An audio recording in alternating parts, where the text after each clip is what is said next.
Walang hinog dito sa kabila.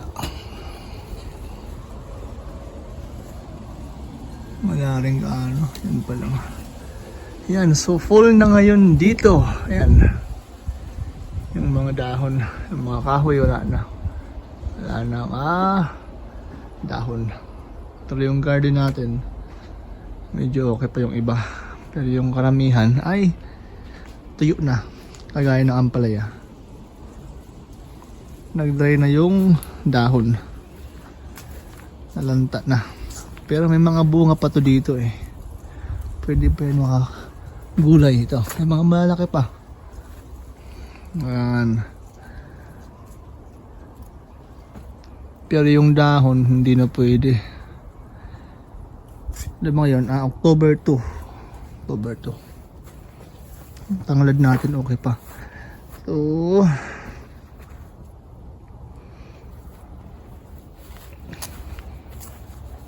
ito, may malaki pa dito oh. May mga pangkain pa tayo. Ayan. Baka mag-frost na next week no. Yeah. Start na ako mag-harvest. Hi bot. And nag-start na mahinog yung ating mga sili. I-freeze natin yan. Hintayin lang natin mahinog ng konti no? Marami pa yan dito eh. Okay, so ikot muna tayo sa garden kasi mag-harvest ako ngayon ng patatas. Tulaing to. Pinapadry ko yan, dry na. Ito yung hinarvest ko nakaraan eh. So may mga, yan, ano pa tayong mga kamatis. Tapos yung mga bunga nito yung nakaraang araw na-harvest naman yung mga pula. May mga talong pa kahit pa paano. Pero yung sitaw natin wala talaga ngayong taon. Napaka hina ng bunga. Naka-harvest tayo pang freeze lang. Konti lang. May mga talong pa tayo dito. Uy, yung palaya pa. Ay, pampalaya. Patola. Pwede pa. May mga talong pa. Actually, mga pang maliliit eh. You know.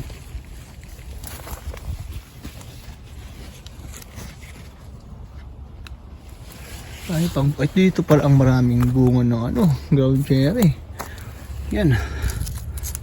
Ground kasi nasa ground siya. Ayan o. I-harvest ko yan. Yan ang dami o. Dami tamis yan. Dami pa sanang talong na maliliit. Patola. Ayan ba dun o? Kita ba? Hindi ata ako like din kasi. Puntahan natin. Aray. Okay. Yung bits natin. Yan. Yung mga naiiwan. Ang laki niyan. Grabe. Katakot. Pero nakapag-freeze na rin tayo niyan. Ayusin ko ito ngayong taon. Dito banda. Ito. Yan. Oh, laki ah. Bata pa. Pwede pa. Pwede pang sardinas. Ito pa. Ay, marami pa palang bunga. Ayan. Lumaki na yung ating apricot. Sobrang laki na. Pupro natin yan para maganda. Okay. Dito tayo daan. Marami tayong mga sili. Yan, i-harvest natin yan. Yan. May mga talong pa tayo. Okay. So marami pa tayong gulay sa garden. Tanglad, grabe, ganda. Dami. Ito yung mga pahabol nating carrots. Malaki na rin. Oh, ito kasing upo talagang the best talaga to siya. Walang tigil talaga sa pagbunga. Ilalim oh. Pero sa kabila Dahon ng sibuyas. Mga buto yan, tinanim natin dyan. No? Try natin kung mabuhay. Grabe to, oh. Mahabol pa, oh. Bagong bunga. Kasi, ay, ito yung mga naunang bunga. Ito, laki rin. Nakalimutan din kunin, pero pwede pa, malambot pa. Yan, marami pa tayong mga, ano dito. Ito, palabasa. Yung dahon medyo nag-dry na. Pero may mga bunga pa po dyan, oh.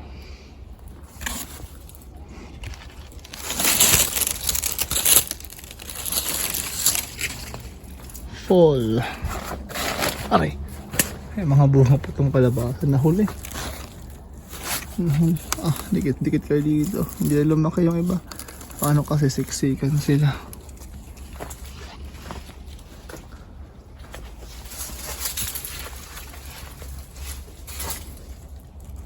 Ang gaanong araw. Ayan, ang buong dati. Pwede na yun, hindi nga lang lumaki.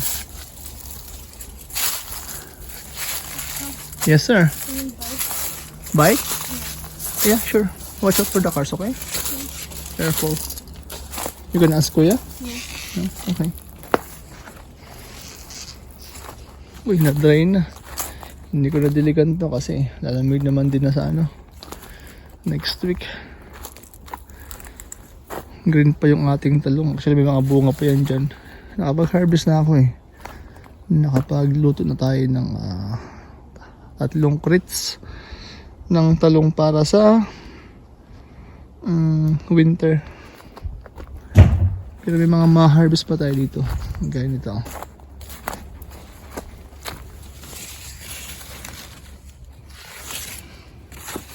May mga malalaki pa rin dyan. Hindi nga lang kita, no? Ayan, no? Marami pang bunga yung talong natin. Panggata.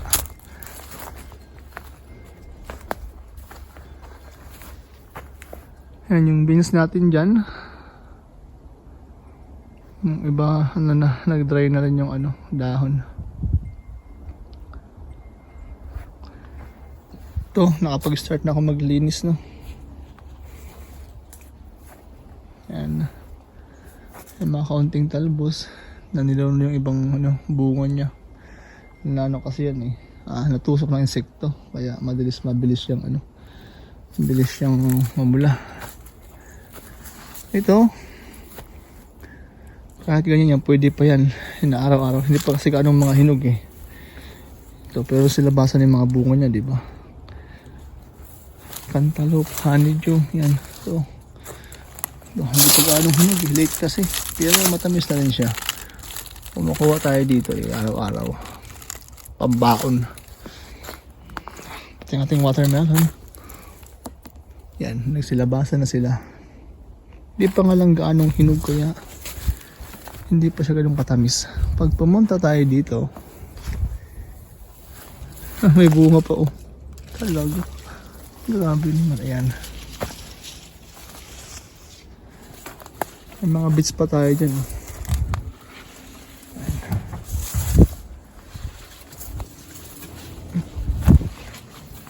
Hindi pa ako nakapaglinis eh.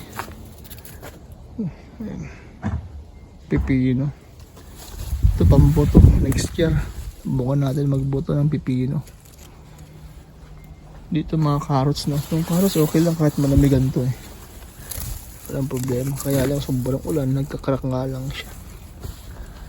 Yan lang ang problema. Yan, kagaya na ito. Crack, sira yung ilalim. So pataba na lang siya. Yung apple natin, meron pa.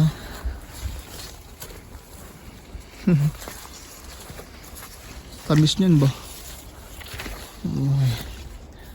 Kamatis natin sobrang dami pa. Ito. Dahil pang bunga oh. Maliliit na kasi ang bunga niya. Hindi na siya makalaki. Tangla din po yan no. Harvest ko yan mamaya or bukas. Sili marami pa tayong mga harvest. Yan mga sili yan. Pagpunta mo dito, puro yung kamatis na nilaw na. Ano, namula. Daming bunga. Paligay natin yan.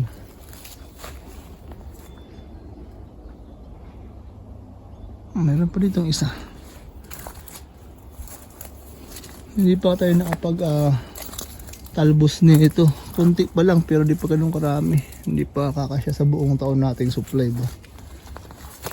Nahuli tayo ng harvest ba. Abutan tayo ng lamig.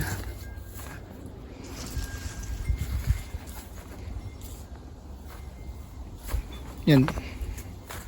Ito may mga bunga pa to eh. Sa ilalim marami pa yan. Ito carrots. Ayan o, gumanda na siya.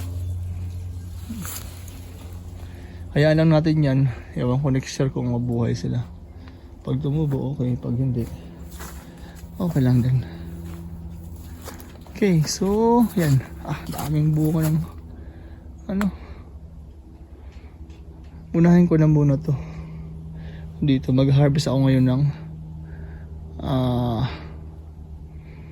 ito patatas. May mga laman yan dyan eh. Yan dito. Tapos marami tayong mga peas no. Ayan o, dami pa. Sayang ata yun o, dami pang bunga. Namumunga pa rin eh. Wala pa rin tigil. Grabe. Mga huling bunga niya. Ngayon pa lang lumalabas. Yan, so kamatis. Pitas natin to. Kaya lang. Yan. Para hindi masayang.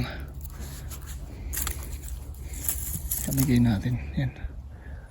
Okay. So, yan yung ating garden. May mga patula pa pala dyan. Nakasapit to. Ganito ang sitwasyon pag fall. Teka lang. Harvest na muna ako dito. Para magawa ko rin ito. Save yung mga kamatis natin ba.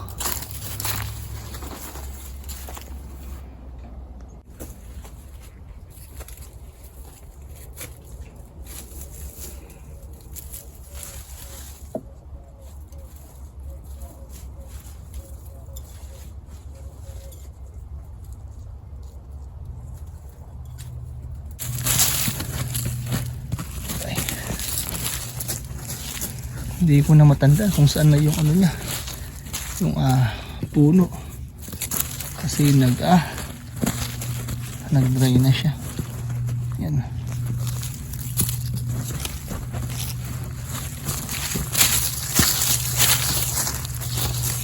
Yan na.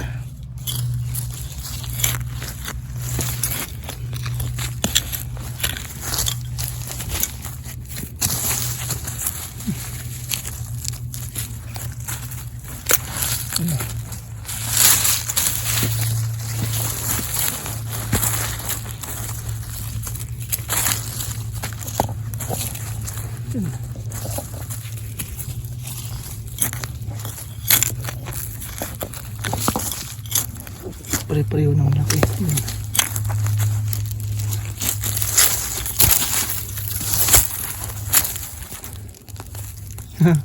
Kala ko ano ito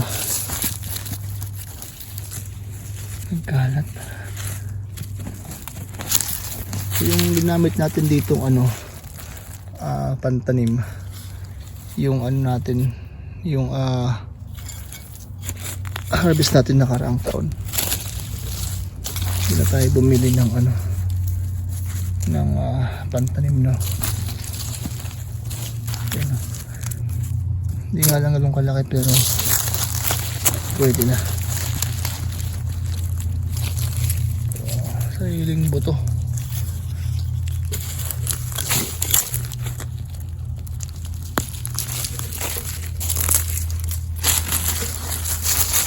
Yun. May mga malalaki naman din. Hindi naman pare-pareho. Yun o. Yan. Tapusin ko lang mag-harvest no para na hindi siya malamigan kasi parang next week mayroon ng frost eh. So yan. Tapusin ko lang mag-harvest para maisave ko natin to para sa darating na sa winter. Ito na yung ating na harvest na patatas. Hindi siya ganun ka marami, malalaki, saka mayroong din mga maliliit. Bakit ito makahabol naman next year pang tanim, no? So dito lang siya. Yan, ang kalahati kasi niyan ay beans, so intercrop. Tapos parang may nakatanim din tayo ditong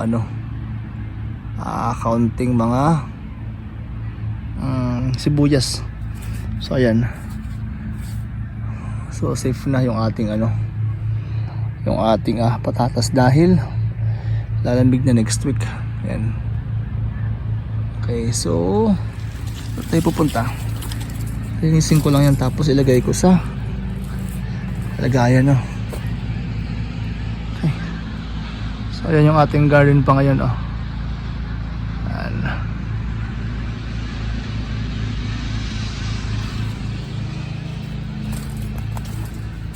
Yung okra pala natin, hindi man tayo nakapag-harvest ng ganong karami. Meron din pero konti lang.